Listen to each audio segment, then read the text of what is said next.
শুভ সকাল বন্ধুরা। Hello guys, বলার মতো টাইম নাই, সকাল হয়ে গেছে, উঠতে হবে। তো আমি ওঠার পরে আমি আমার ইমাজিনেশন ঘড়িতে দেখছি যে অনেক বেজে গেছে, কিছু করার নাই, আবার ঘুমিয়ে গেলাম। বেকার।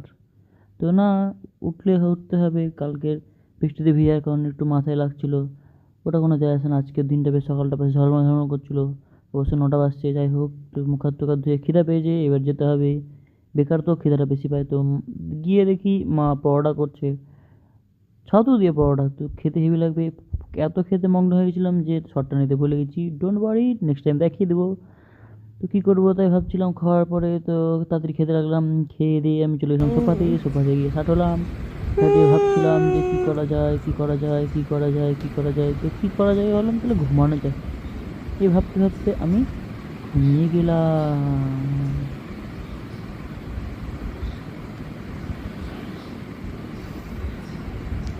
তো ঘুম থেকে ওঠার পরে কিছু কাজ ছিল, কাজগুলো করে নিলাম। খাতা কলমের অনেকক্ষণ ধরেই ছিল, মোটামুটি 1.5-2 ঘন্টা ধরে কাজ ছিল।